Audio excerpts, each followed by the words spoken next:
Welcome back to Cars and Spirits. Today, what we do on this channel, we showcase some nice vehicles and complement it with just a little bit of alcohol. That's what we do here on this channel. So today we got a special guest. We got my boy PJ Paul Johnson, another military veteran, Air Force veteran. What's up, PJ? What's going on, big dog? How's it going, man? So what we're gonna do, we're gonna talk about some of your vehicles, brother. Okay, we can do that. So let's jump right into it. What was your very first vehicle? Very first vehicle, Travis Air Force Base, 1989. My very first vehicle, 1977 Toyota Corolla, two-door. Two-door, red and black, Raiders color, paint job, 4-speed stick. Didn't stall out or nothing like that.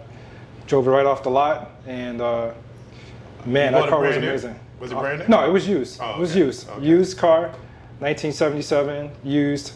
Had like 60,000 miles on it, 70,000 miles. It wasn't driven. It was driven by some old lady at the time. And, and I had it, drove it like the last year I was there at Travis Air Force Base. Mm-hmm. Drove it cross country, drove it to Chicago. And then my dad sold it, and the next day the engine blew. So my dad had to give the money back. Oh, so my goodness. That car was amazing though. It was so that was your first 4 years? That was my first 4 years. Well, that was my first car, first 2 years in the military. Okay, first 2 years in the military. Right. So your second vehicle, you said you had a car in Germany. Germany, what yeah. was that one? So 1992 Germany, I bought a Nissan Pulsar. So I was, you know, when you first get to the base, you're an airman, you don't have a lot of cash. Mm-hmm. But I wanted a nice car. So my uncle had Corvettes, and I wanted something with pop-up headlights. Right. And so the Nissan Pulsar had the pop-up. I saw it in the lot, had the pop-up headlights. I was like, that's the one. That's the one I want. So another Corvette guy. Well, I actually wasn't a Corvette guy. I really was. I wasn't an American car guy at all.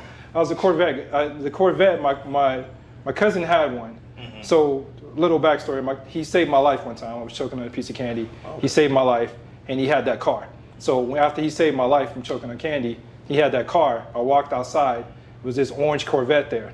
And he drove away because he had to go to work. And the headlights popped up. And that's the only thing I remembered in my mind over all that time. So I was like, when I get a car, I'm going to get the pop-up headlights. Nice. So that Nissan Pulsar, 1992, Ramstein, Germany, that was a car. So that was a car I had up until I got stationed at Andrews. Okay. So I shipped it to Andrews. From Germany, you shipped that car? From Germany, shipped that car to Andrews. It was American spec. Had that car for 2 months. Drove it for 2 months on Andrews. I remember vividly. It was October, right before Halloween. I'm driving the car off base. The car just shatters into like pieces. It was like the clutch, everything. I didn't know it was going bad. And just so happened, I was really lucky with a Russian guy with a tow truck. He's like, hey, I'll give you $900 for the car.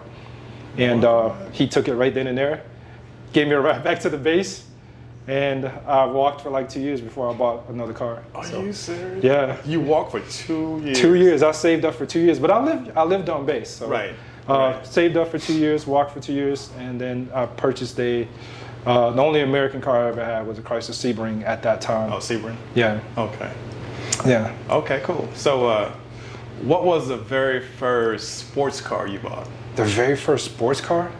What was that Nissan Pulsar? Is it the old Nissan? That was the that was the Okay. very first sports car I ever owned, Okay. and it was a 5-speed stick. It had a 1.6 liter engine. Mm-hmm. Wasn't very fast, but in the Autobahn you think everything is fast. Right. But that right. was the first real sports car I had. That was the first real one I had. Okay. In a long Okay. time because it was nimble. It handled really well. Mm-hmm. It was a pretty agile car. I mean, Okay. for to be so small, it was Okay. 2-seater. Didn't have really a back seat. And I was hooked ever since then. Yeah. Right. Okay, so what are some other vehicles you've had? Some other vehicles I've had were the Chrysler Sebring. Mm-hmm. Then I was stationed in Guam and I had a Suzuki Sidekick, I had one. which actually was really cool. I had one. I had a Suzuki Sidekick. The top went down. Yes, sir. I really, really loved that car. And my ex at the time, I got her a Honda Prelude. And she totaled it. But another car I had was the Saab 9000 CD. Had that in Guam. So after she wrecked that, we got the Saab 9000 CD at the time when I was married. We had the 9000 CD. But that car, and then I moved into the Volkswagen GTI.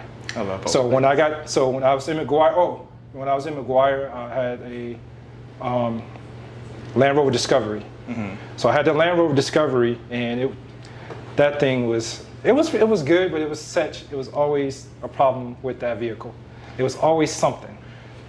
I think Always. with with Rovers, there's always a problem with the hydraulics in Range Rovers.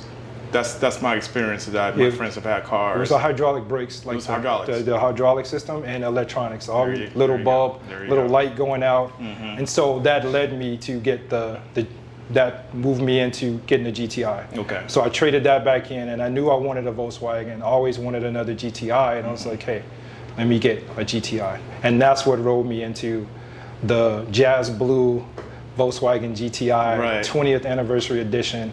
And the reason that car was so special to me because it was a 20th anniversary edition, and that car was just handled really well. It was really smooth, it was fast. It was just everything that I loved about Volkswagen. And the seats the back seat went down, so I always Right. kept it down. You could put stuff in it, but it just looked really good on the road. Did you have that car in Germany or was it here in the States? I had it in the States, so I bought it in New Jersey. Then we PCS to Eglin Air Force Base Okay. in Florida. So I had that car majority of the time while I was in Florida. Okay. And that's why it was special, because as I started to hook it up a little bit, got some wheels for it, started to hook it up, I drove it down to Miami, and it got featured in VW Fix, which is a website. Oh, really? But it got featured in the magazine.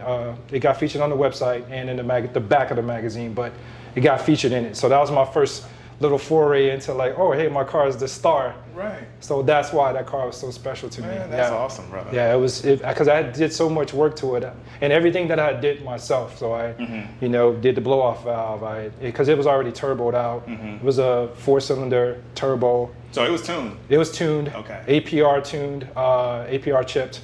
I had Audi wheels on it at the time.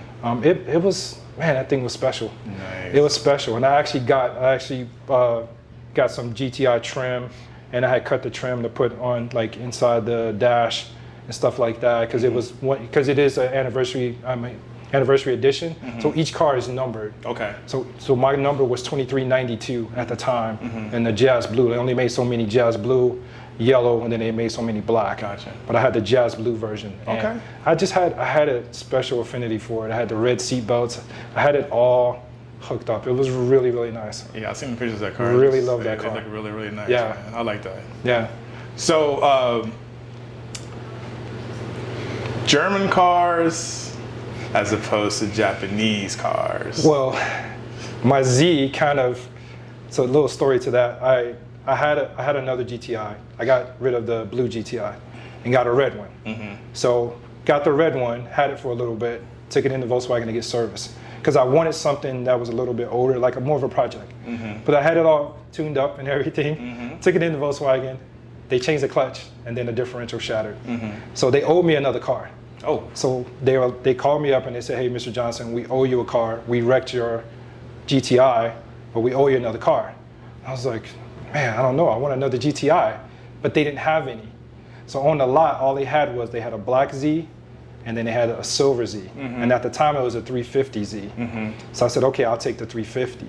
So I got the 350, had that one from 2006, 2007, all the way up until I retired in 2012. So that car went from Florida with me back to California. So when I went to California, I was stationed at BO Air Force Base, Sacramento. Retired in 2012, and that's what led me to the 370. And I've had a 370 was a retirement gift to myself. Right. Saw it, then the dealership called me and said, hey, we have about 4 or 5 sticks on the lot. We can't sell them because people can't drive them. Right. So I said, okay, I'll come down and take a look. So they kept trying to steer me toward the 2014s, like the newer ones at the time, 2013s that were out, because it was 2012. So, and I took my first contract. So 2013, rolling into that, I saw that car, and there was 2 silver ones on the lot. And I said, hey, what's up with that one? And he was like, oh, you don't want that one. It's a little bit older. It's got 33,000 miles on it. It's a 2011, and this was like 2013 at the time. And I was like, hey, I want that one. Because it had everything on it. It had the raised wheels, the heated seats, power steering, power seats, everything that I wanted. And it didn't have the nav system, because the nav system was a waste because you have a cell phone. You don't need a nav system. So I said, hey, I want that one. So I test drove it. I said, I definitely want that one.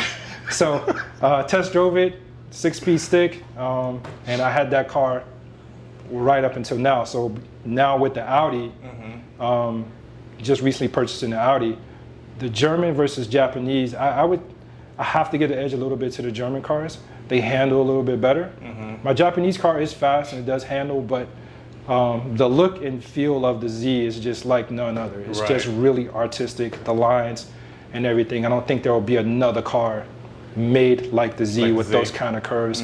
I know there are better cars out there, but the Z is just really special to me. The Supras and all that. Right. So yeah, definitely like the Supras, but the Z is just something special to me. And now rolling into the Audi, I can compare the two. I definitely like the upgrade of the Audi. I definitely like the handling, the all-wheel drive, everything that car is. Just the balance of it is really well balanced.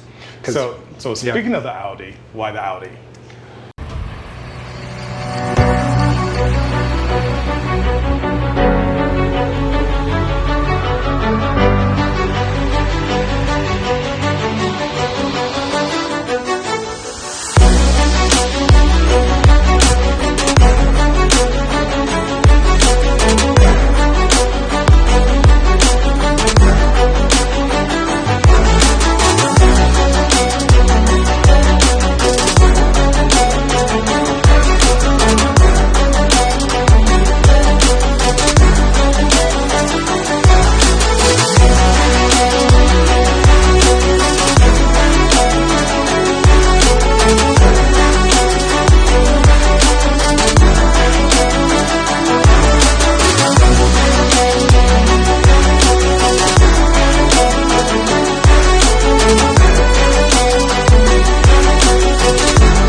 Why the Audi? It was a couple of things. I've always liked the Audi. I was a big BMW fan, but one day I got into my friend. He had an Audi. He had an Audi A4, but it was an S4, and it was hooked up. He had all the bells and whistles, and he let me drive it. And it was a stick at the time, and I was like, I really like this car. I like the fact that Audi is different. It has kind of the snob factor, I call it. It kind of does, but it don't. It does, but it doesn't. It's kind of like in the middle. But it's if you have one that's well kept and well maintained, you can go anywhere, and it just it's not.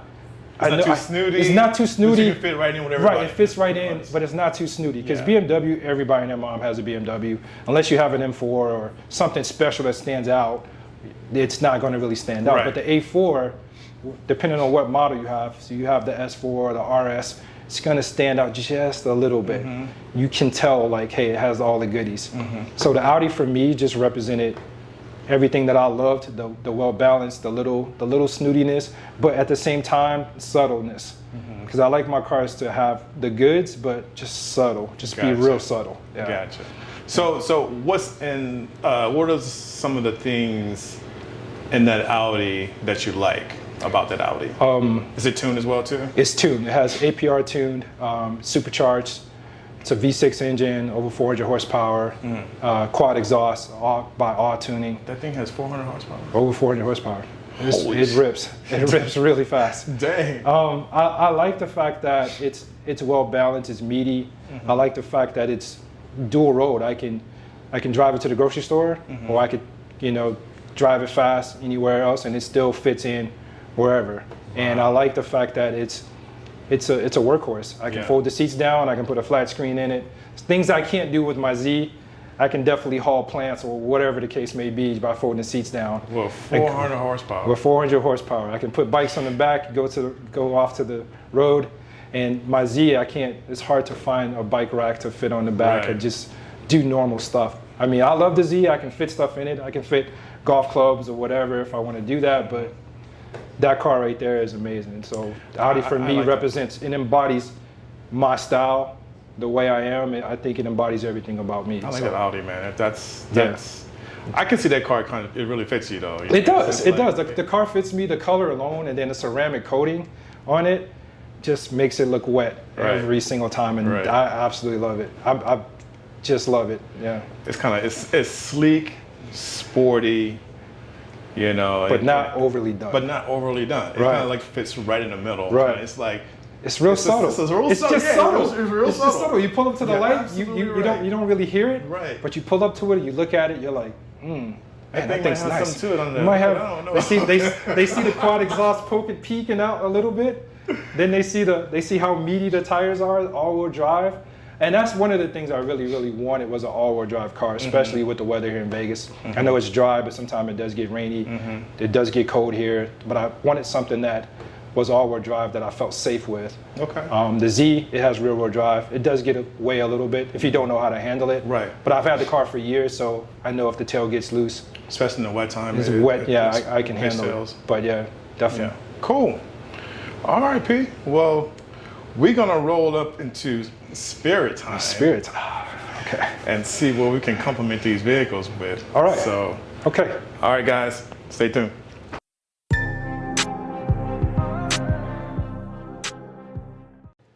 All right, guys. For Spirit time, we came up with Herradura Ultra Anejo.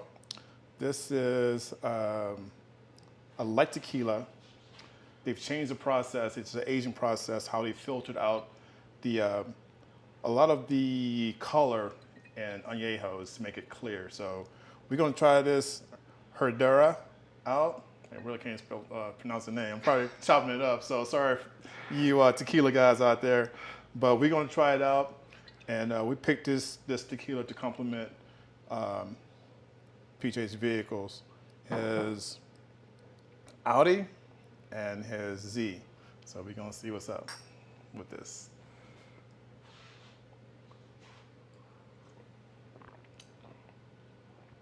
It's actually pretty good. Smooth, huh? It's smooth. Smoother than most of the tequilas I've tasted before. Doesn't bite, doesn't burn going down? No, it does not. It's smooth. That's why I said it's smooth. It's pretty damn smooth, right? Yeah. No burning in the throat. Love it. That's pretty good. It's good stuff. That's a good one. Yeah. All right, guys, I'll put the description down below. And I think I picked this up at Total Wines. And I think it's about 60 or 70 bucks for this one right here. So this is a good Ultra Anejo right here. That's Herradura. All right, guys. Thank you guys for stopping through. I really appreciate it. Come and check out me and Paul's video. He just bought his brand new Audi. He loves that thing, so. Love it, absolutely love it. Can't stop driving it right now. I appreciate him letting me come out and video him, and I know he was looking forward to this. So, all right, guys, next time.